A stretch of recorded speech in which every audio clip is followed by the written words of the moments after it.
This is Hyphenated, an audio documentary series about immigrant and second-generation immigrants throughout Europe, navigating their hyphenated identity through their music.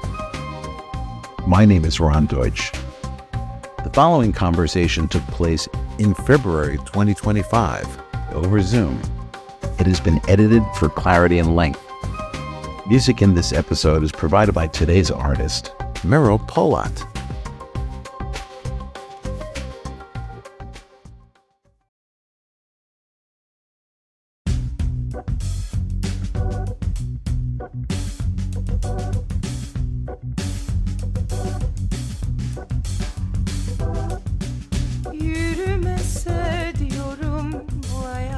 Hello everybody, my name is Meral Polat. I was born in 1982 in Amsterdam from a mother and a father with Kurdish Alevi roots from Dersim.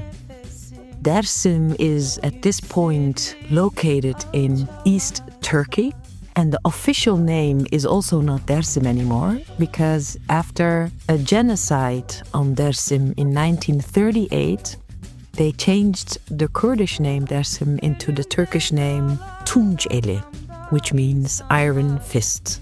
So this is the place where my roots are from. I graduated in Amsterdam as an actress 20 years ago.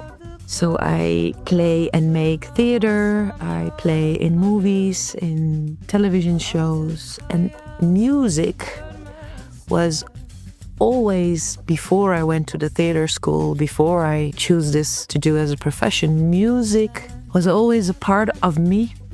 I think before I could speak, I sang, and it was the connection with my parents, the connection with my family, because of my Alevi Kurdish roots. And in my profession, I also did many different things, music, theater. I tried everything, tango, the blues, jazz. And in 2020, when it was Corona, when every plan everybody ever had was like canceled, then became the space of, hey, this music, there's something inside of you that you still have to do, that you still have to like dive in and learn and make more space for it. So for me, my identity, my music, my work, it is really one thing. And so how I approach the personal, that is how I approach the music also. That is who I am.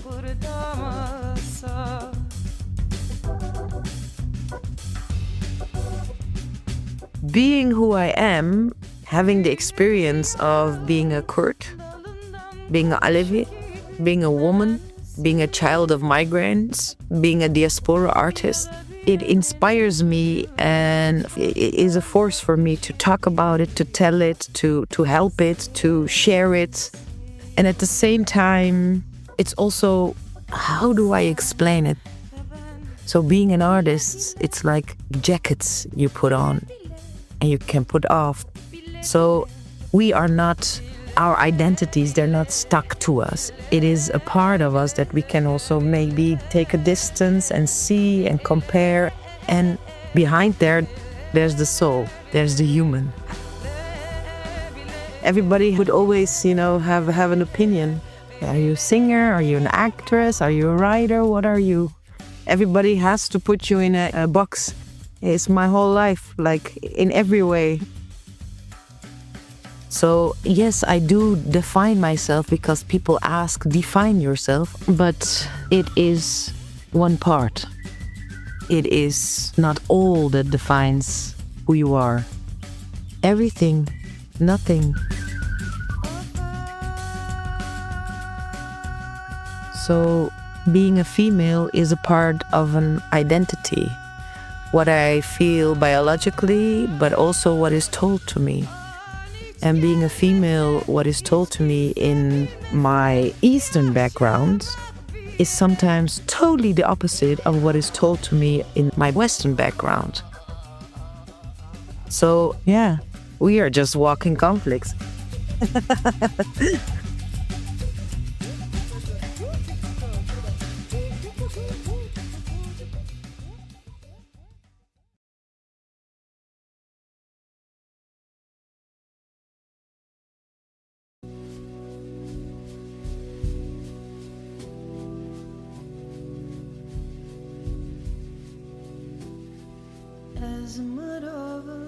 I guess as long as I can remember, I asked questions like, why are we here? Who are we? What are we doing? What does it mean to be me? What does it mean to be you? One day I asked my grandfather when we were in Dersim, sitting in his house in his garden, "Grandfather, what is the meaning of life for you?" And both my grandfather and my father were, when I asked those kind of questions, like, this is impossible to answer. Why are you asking these kind of questions to us? But I think maybe that is why I also became first an actress. I'm curious about humans and who we are and why do we do what we do and why, And I guess it is also a link with my Alevi culture, with my Alevi roots. So it wasn't really odd that one day, I think I was I was in my 30s. I think I was like 35. I just asked my father when, I don't know, we were eating like fruit or something. And I said, "Baba, what does it mean for you to be a human being?" I wanted to know his perspective. And because maybe I just wanted to get to know him. He was a beautiful, interesting, amazing human being, and I wanted to get to know him as much as I could. And he laughed at me. He said, "I don't know, don't ask me these difficult questions. Just, to live and to become a whole human." But I said, "Baba, I really want to know it. I'm serious. This is a serious question. Like, think about it and answer me." And then a couple of weeks later, I just found in my mailbox an envelope. And in that envelope, there was this poem that he had written in Kurdish. And that was his answer to my question. And when I said, "Thank you very much, wow, you wrote a poem as an answer, but can you translate it for me? Because I understand it a little bit, but I have no idea what this means." And then what he said then was like, what do you think that if you really ask this question, that the answers will just drop in your lap? No, if you are truly asking this question, you have to, it's a search, it's a path. Don't ask me to translate it. Go find what your mother tongue, the Kurdish, what it is. Go learn it. First, learn about the language, and then you can read the poem. And with that, he had opened a door of a new, I don't know how to call it, a new quest or era that eventually also led to this album.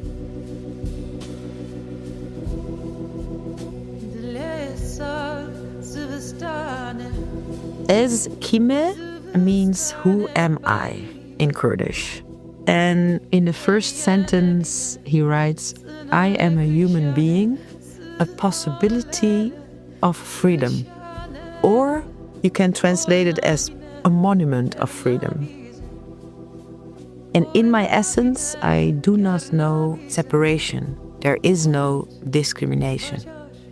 And then the poem continues with a man and woman, we are equal, and talks about that humans have a gate around their heart. And it's like winter, and this is why human is sometimes blind or deaf. So he enters a lot of stages about what this being human is, but at the end, his last sentence of the poem is, "I am a village, I am a city, I am a land, I am the world. Who am I? Human."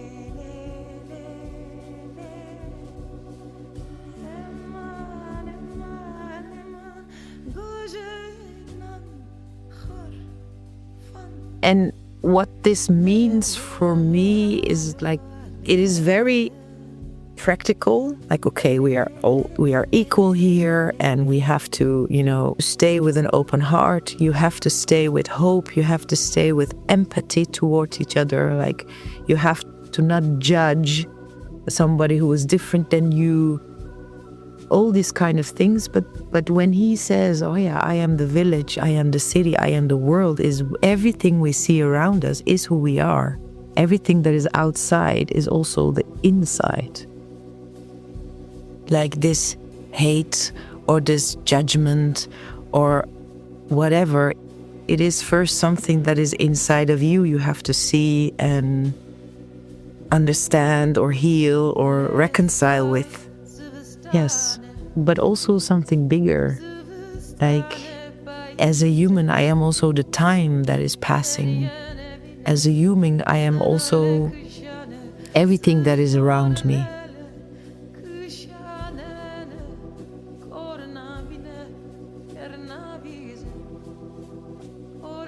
And a half year later, my father passed away. And when my brother and I were cleaning up his house, you know how that goes when you lose somebody and you have to clear the house. So in a drawer, my brother and I, we found notebooks, like 5-6 books full of poetry in Kurdish, in Turkish.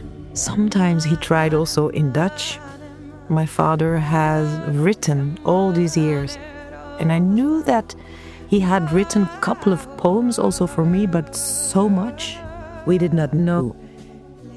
And having those notebooks, it was very clear for me, like, okay, this is my legacy. These are your words about being human, about being migrant, about being Kurdish, about life, about spirituality, about love. I have to do something with them. And at that time, I have met Chris Doyle from Maine, USA, and Frank Rosalie. He's Puerto Rican, but raised in Arizona. And they both lived in Amsterdam. And we became Meral Polat Trio. And I decided to make an album, our debut album, with these poems.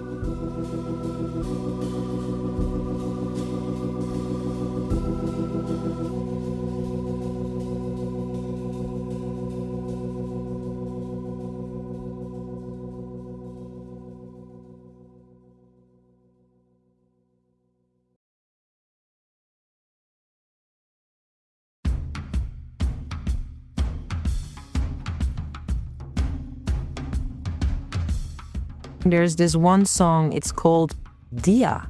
Dia talks about, well, it's from the perspective of my father, but it talks about, I can see it, freedom. I can see it, equality. I can see a place where my people are free to speak their language. It speaks about you have to have this hope, you know, the belief, the hope. It can change for the better, and that you have to add whatever you can to it.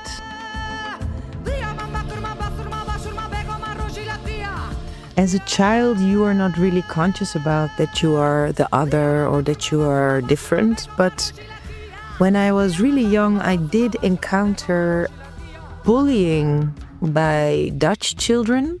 They were saying to me, "Go back to your own country, you stupid Turkish girl." Like, you know, like really like 6 years, 7 years old. And then I remember asking my father, we have to go back to our own country, but which country is that? And we're Turkish, but no, we're Kurdish, because the Turkish people also, I am being made the other because we are Kurdish, but we don't speak everywhere Kurdish. What is that? And that this identity was different than the identity of this child sitting next to me, but also the Alevi aspect. What is this?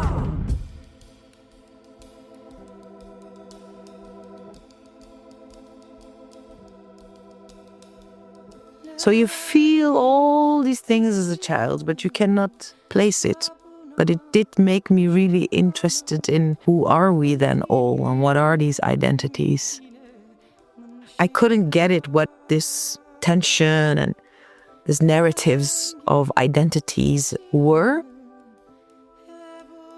But it does something to you, because I also noticed as a child how a doctor or somebody spoke to my parents, that they were treated like second-class citizens because of the tone of how they were spoken to, because they have like accents when they speak.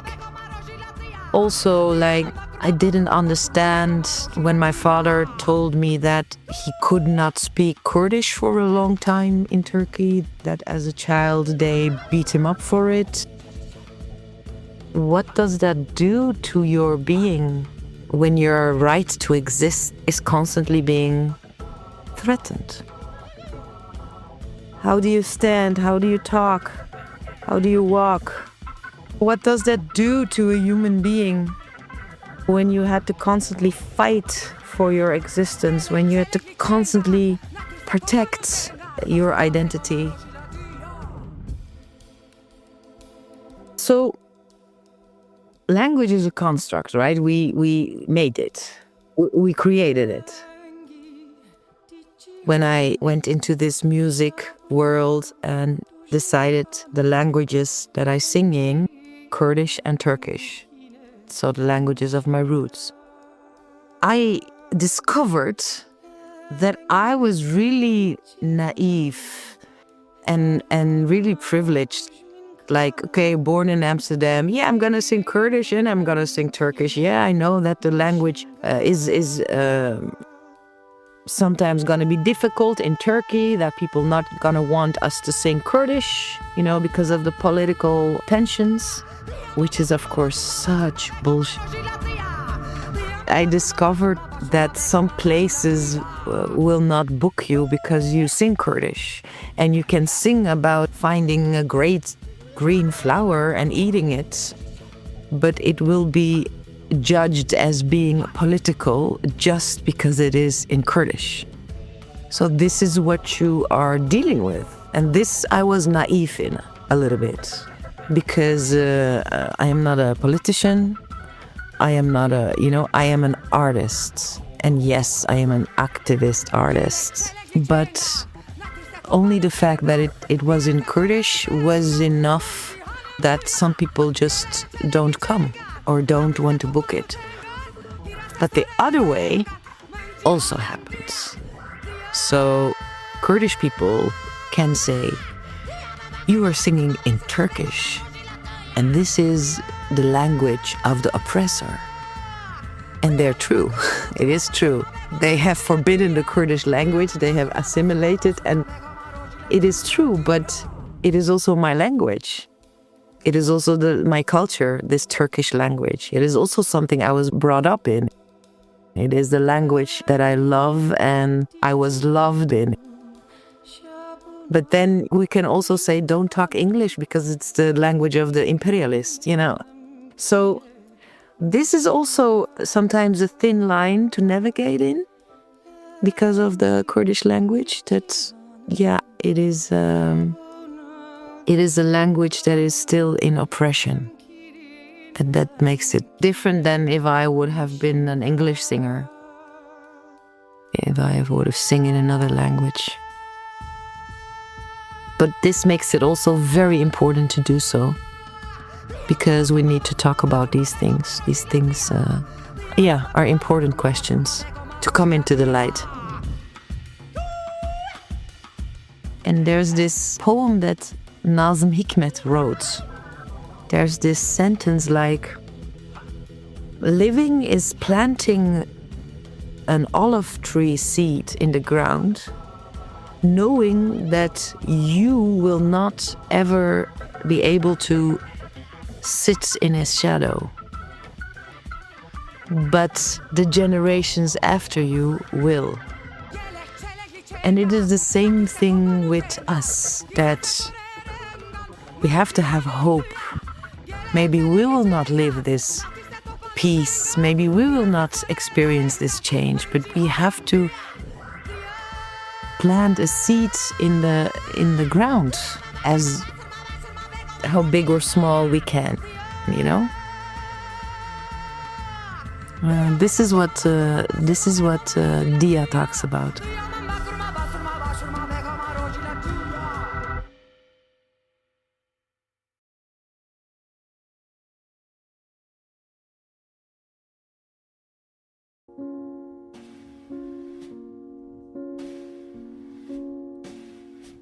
So we are the first ones reflecting, because my parents didn't have the space. They were surviving. But we feel everything. We have the trauma. It is also inside of us. I feel like I am literally the first one, the first generation, who wants to bring those hidden parts back to life again. Our first album is called Eskime, Who Am I? It is written on the cover. It is not political for me, but it is like, okay, you don't allow people to speak the language that is like ancient. You don't allow the songs, the culture, the way of expression, the names. You oppress that. But it will come to the surface and it will exist again. Because you cannot kill it. You cannot destroy it. Because it is in our heart. These songs, just burn the paper they're written on. I'm singing songs that my parents taught me, that their parents taught us, and we go back like hundreds of years. I sing them because it is love, because it is passed on for love from one generation to the other generation. It is for love. So this will not die. You cannot suppress it. There is so much suffering and pain for it, which is... So for me I am so grateful that I can express it with my talent in the space that I am in this safe life in Amsterdam. I am also conscious about this and really thankful for this and not taking it for granted because maybe of my parents and my grandparents and my, that I can make this music and that it exists. That is what I can do, and I'm doing it.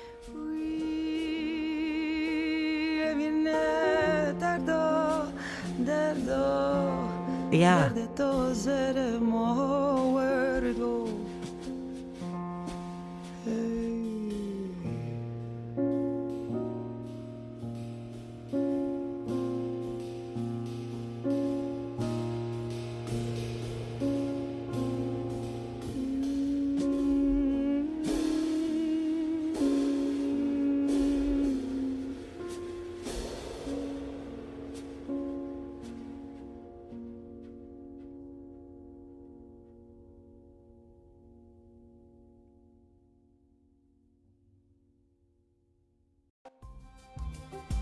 Thank you very much for listening to this episode.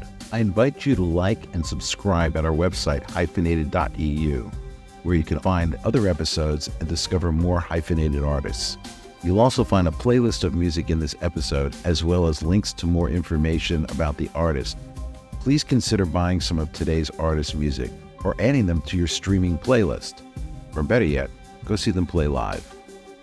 Hyphenated was created by me, Ron Deutsch, produced and edited by me. And if you'd like to support this series, please tell a friend. So until next time, be well.